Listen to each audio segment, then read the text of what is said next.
यदि आप नाम रूप लीला धाम का आश्रय लेकर गुणगान करोगे तो लुठन रास स्थल्याम निरवधि पठन कृष्ण चरितम।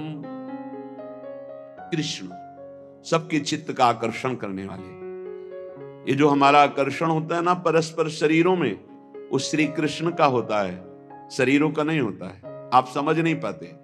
आपको जो शरीर बहुत प्यारा हो उससे श्री कृष्ण अंतर ध्यान हो जाए, फिर आप कितने मिनट उसको प्यार करेंगे? कितने दिन उसको रख सकते हैं आप? बोले नहीं रख सकते, वो चला गया। कौन?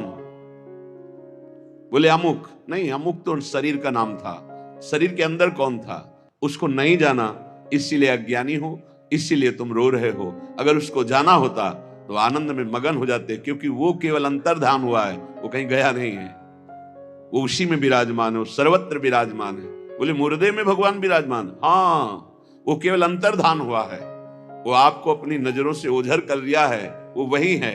वेन के शरीर का जब मंथन हुआ तो दाहिनी भुजा से भगवान का अवतार हो गया पृथु, बाई भुजा से महारानी अर्ची, और मृत शरीर से, इसका मतलब भगवान केवल अंतर्धान होते हैं, वो वहीं विराजमान रहते हैं। जो नाम जप करता है और जो श्री कृष्ण चरित्र का गायन करता, बहुत बड़ी बात है, प्रार्थना है। अगर चरित्रों में मन नहीं लगाते हो तो तुम्हारे चरित्र सही नहीं रहेंगे, ये हमारी बात को पकड़ लीजिएगा। भगवत चरित्र गायन और श्रवण में जिसका चित्त नहीं लगा तो कोई साधना कर ले, उसका चरित्र पवित्र होना बहुत कठिन है। क्योंकि हमारे जो मन और इंद्रियों का आकर्षण है वो प्रकृति है। मना कष्टान इंद्रियाणि प्रकृति स्थान कर सती, और ये प्रकृति जब हमारे मन और इंद्रियों को अधीन करती तो पापाचरण बनता है। और जब यही मन इंद्रियां परमात्मा में लगती हैं तो हमें परम सुख मिलता है। तो हम जिसका यश गान करते हैं, जिसका यश सुनते हैं, उसी का मनन होता है, उसी से प्रीति होती है। शरणागति श्रवण सुजस से ही होती है।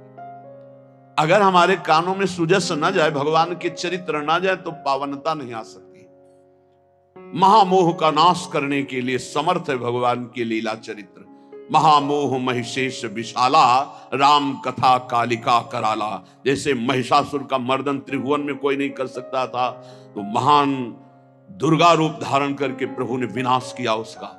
ऐसे ही ये दुर्गा के समान सामर्थ्यशाली भगवत लीला चरित्र हैं, जो हमारे महामोह रूपी महिषासुर का मर्दन कर देंगे। श्री कृष्ण चरितम पठन और रटन हा कृष्णेति हा प्रिया। जब कोई भगवत चरित्रों का गान करता है और श्रवण करता है तो पक्का सीधे प्रेम प्राप्त होता है। रत्नावती जी ने अन्य कोई साधन न जाना न किया, दासी ने वृंदावन बिहारी की महिमा लीला दशम स्कंद के भगवान के पावन चरित्रों का गायन किया। तो श्रवण करते करते दासी के हृदय में जो अनुराग था उससे कई गुना बढ़कर अनुराग महारानी के हृदय में हो गया। दासी पना तो नहीं छोड़ पाई थी रानी के, लेकिन रानी ने रानी पना छोड़कर मुंडन करवा के संतों के बीच में बैठ गई, संपूर्ण संसार से विमुख होकर, एकमात्र प्रभु के सन्मुख होकर। ये बहुत बड़ी बात है। मथुरा के ब्राह्मण बड़े याज्ञिक कर्मकांडी विद्वान, वैदिक सिद्धांत से चलने वाले, कहीं एक अंकुर प्रेम का नहीं था। और उनकी पत्नियां केवल भगवत चरित्र सुनती थी तो भगवत साक्षात्कार हुआ, भगवत प्रेम में डूब गई। भगवत चरित्र श्रवण मात्र से धुंधकारी को परम पद की प्राप्ति हुई। कितने ऐसे पतित जो भगवत चरित्र सुनने मात्र से महान पावन करने वाले बन गए, पावन करने वाले बन गए। इसलिए श्रीपाद कह रहे निरवधि पठन कृष्ण चरितम, जो सदैव श्री कृष्ण चरित्र का पठन और श्रवण करता रहता है। ये हमारा व्यसन हो जाए। आशा बसन व्यसन यात नहीं, रघुपति चरित होए ता सुनहि। सनकादि का नशा है हरि शरणम, नशा है भगवत चरित्र कथन और श्रवण। चार हैं सनक सनंदन सनातन सनत कुमार, 3 श्रोता बन गए एक वक्ता। ऐसे ही महादेव जी को नशा है कथा कहने का। अंबा बैठकर कथा सुन रहे हो आप, अमृतमय भगवत लीला चरित्रों का गायन कर रहे हैं। जितने भी महापुरुष हैं बिना भगवत चर्चा के नहीं रह सकते। काकभूषुंड जी चर्चा कर रहे हैं, बड़े बड़े परमहंस जो है आकर के भगवत चर्चा सुन रहे हैं। ये भगवत चर्चा बहुत अमृतमयी है। कई संतों ने तो भगवान से कहा मुझे फिर जन्म दो, क्योंकि आपके वैकुंठ में आपके भक्तों के द्वारा गाई हुई आपकी चर्चा सुनने को हमको रसमयी नहीं मिलेगी। प्रभु मुझे फिर मृत्यु लोक में जन्म दो कि मैं आपकी भक्ति करूं और भक्तों का संग प्राप्त करके आपके लीला चरित्रों का गायन और श्रवण करता रहूं। है कोई नशा भगवत चरित्र में है जो सबको असत मार्ग से हटाकर सत्य में स्थित कर देता है। इसीलिए श्रीपाद कह रहे पठन कृष्ण चरितम रटन हा प्रिया हा कृष्णेति। ये हा शब्द हृदय से निकलता है। ये कभी जब आप ऐसी विषम परिस्थिति में फंसे हो, निकलने की कोई चांस ना हो और एकमात्र सहारा प्रियालाल का हो, फिर अपने आप निकलेगा हा किशोरी जी, हा स्वामिनी जी, मेरी गति तो आप ही हो स्वामिनी जी, बस कृपा कर दो, मुझे इस प्रपंच से हटा के अपने चिंतन में लगाओ लाडली जू।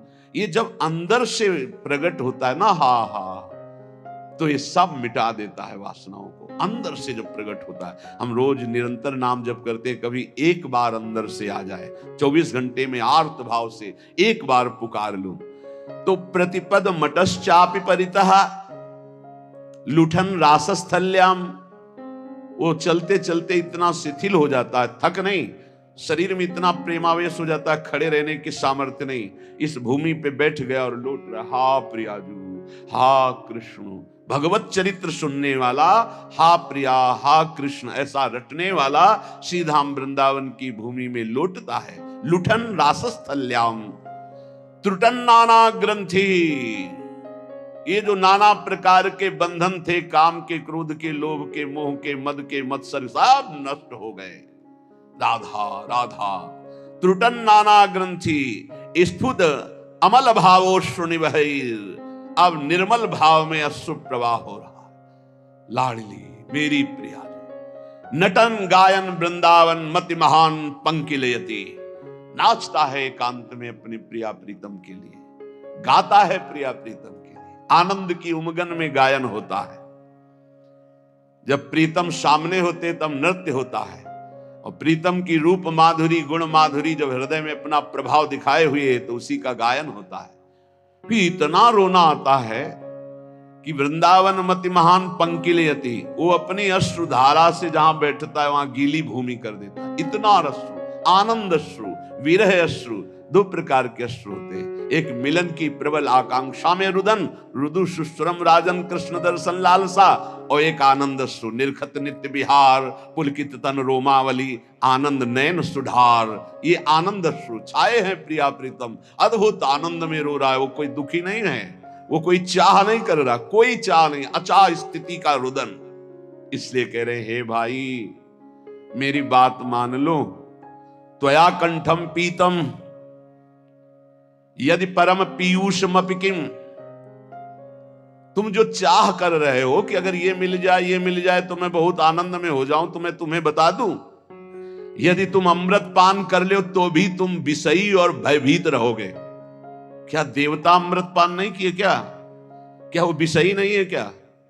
क्या वो भयभीत नहीं है क्या? अरे काल चक्र से तो ब्रह्मा भी भयभीत है, औरों की तो बात जाने दो। श्रीपाद कह रहे हैं मेरी बात मान लो, यदि तुमने त्वया कंठम, यहां तक अमृत पी लिया हो, परम पीयूषमपि किम, अमृत पान कर लिया हो भरपेट कंठ तक, और कह रहे ततो यद्युर्वश्यास्तन युगलमाश्ले सिक्किमतः,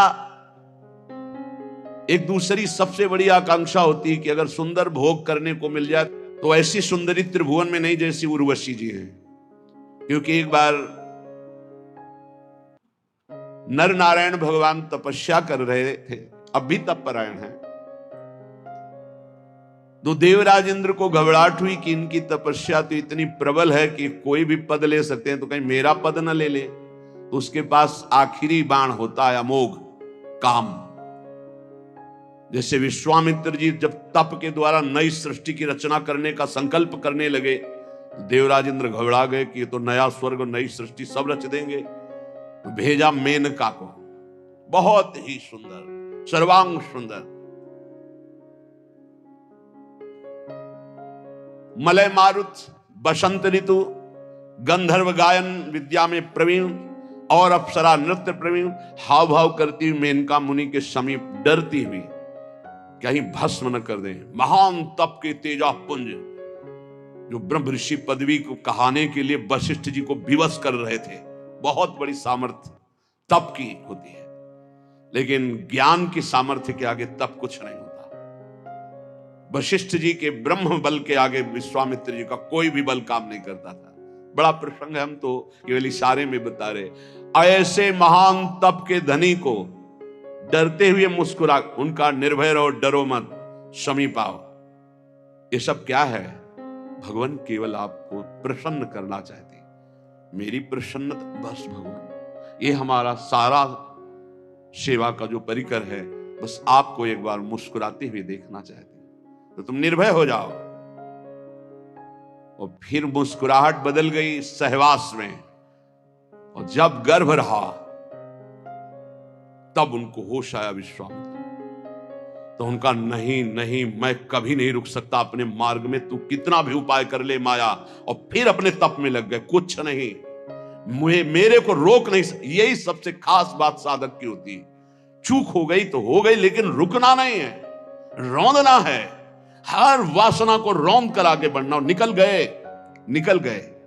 उन्हीं के गर्भ से शकुंतला जी का प्रादुर्भाव हुआ, जिनके दुष्यंत के संग से भारत नाम, जिनके नाम से बड़ा वो भरत जी हुए। उनका नाम दुष्यंत पुत्र भरत से ही भारत। ऐसा कहीं कहीं आता है भगवान ऋषभदेव जी के पुत्र भरत से भारत, पहले अजनाभ वर्ष इस देश का नाम। इतना बड़ा महर्षि जो राज परिवार में रहकर सारे सुख भोगने वाला, फिर मेनका ने उसको भ्रष्ट कर दिया। तो इसके पास एक ही उपाय है, देवराज इंद्र के पास भारी उपाय, अप्सराओं को भेज करके मुनियों की या तपस्वियों की बुद्धि को भ्रष्ट कर देना। भेजा नर नारायण के पास अपनी समस्त अप्सराओं को, रंभादि सुंदरी अप्सराएं नृत्य करना सब। भगवान नारायण मुस्कुराए और कहा, स्वागत है काम तुम्हारा, आओ सब बैठो। थर थर कांप रहे थे। नहीं, हम अपने तप से तुम्हें दुख नहीं देंगे। और अपनी जंघा में ऐसे चित्र बनाया तो दिव्य देवी उर्वशी जी का प्रादुर्भाव हो, देखते ही काम मोहित हो गया। बोले तुम आए थे यहां हमको मोहित करने के लिए, देखो ये सुंदरी अभी अभी प्रकट हुई हमारी जंघा से, ले जाओ। और देवराज इंद्र को कहना तुम्हारे स्वर्ग की बेजोड़ अप्सरा। देवराज इंद्र भी देखते ही मोहित, देवी उर्वशी ऐसी थी, देखते ही मोहित। यहां कह रहे कंठ तक अमृत पी लो। ततो यदुर्वश्याः स्तन युगल मासलेसी किमतः। मेरी बात मान लो और लोक के भोगों की तो बात जाने दो। उर्वशी को भोग लो, उसके वक्षा स्थल का स्पर्श भी कर लो, तो भी तुम्हारी भोग वासना तृप्त होने वाली नहीं।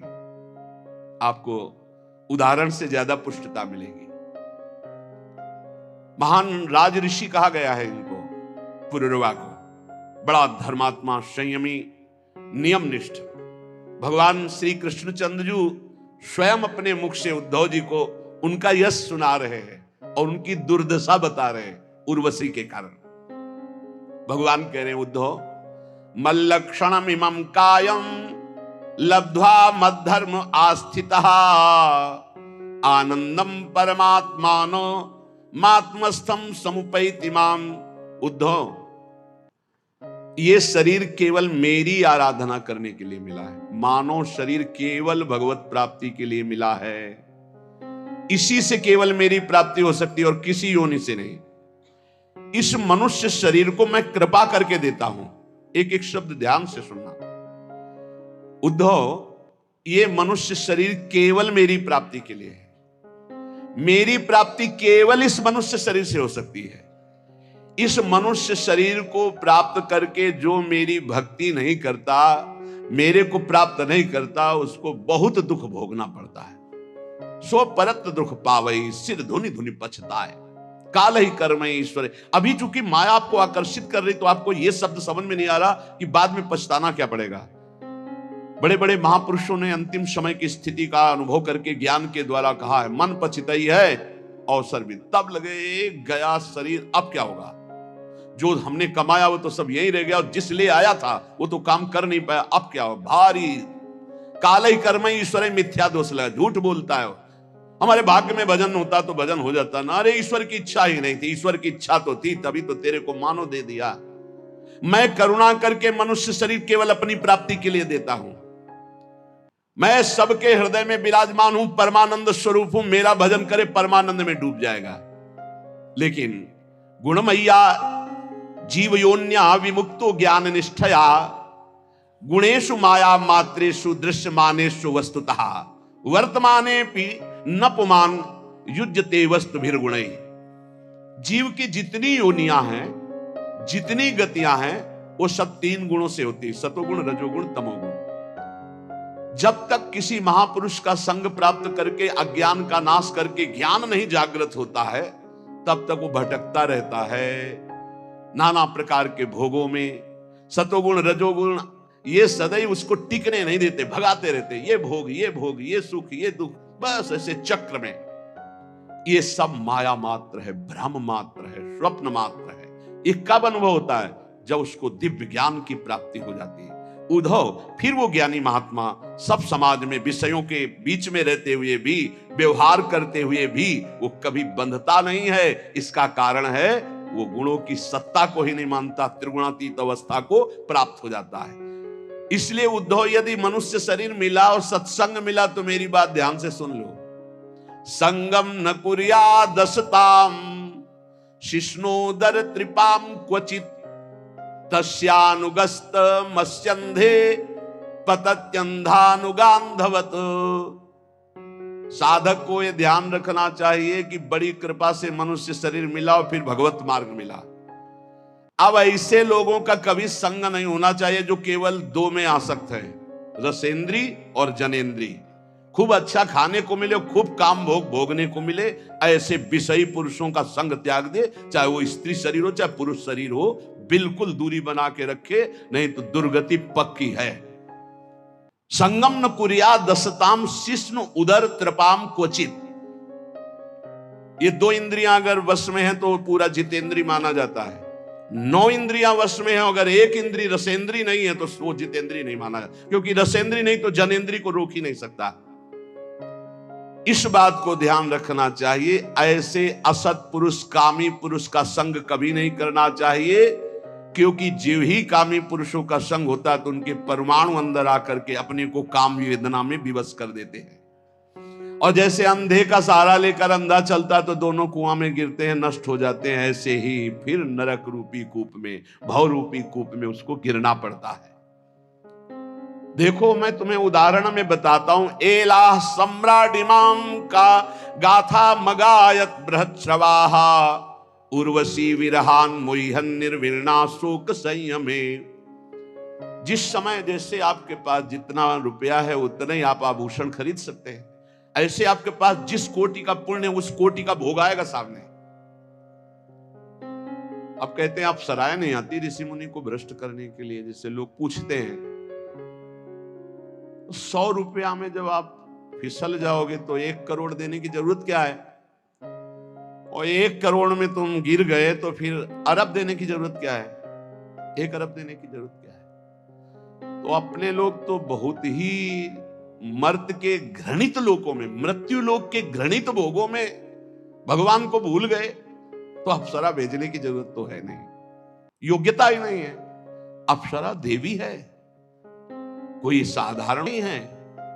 बड़े बड़े ऋषि मुनि वंदित है वो, कोई साधारण नहीं, देवी है वो। और जो कृष्णानुरागी है वही आकर्षण से बच सकता है, दूसरा बच ही नहीं सकता। ना तपस्वी बच सकता है, ना कोई साधनात्मक भाव वाला। केवल मां में वे प्रपद्यन्ते, इसका उदाहरण है। आज तक उर्वशी जी जिसके सामने गई वो होश में रहा, त्रिभुवन में कोई ऐसा नहीं है। इतिहास साक्षी है उर्वशी जी की बात, ये क्योंकि भगवान नारायण की जंघा से प्रकट हुई। और अर्जुन जी के सामने उर्वशी विवश थी, उर्वशी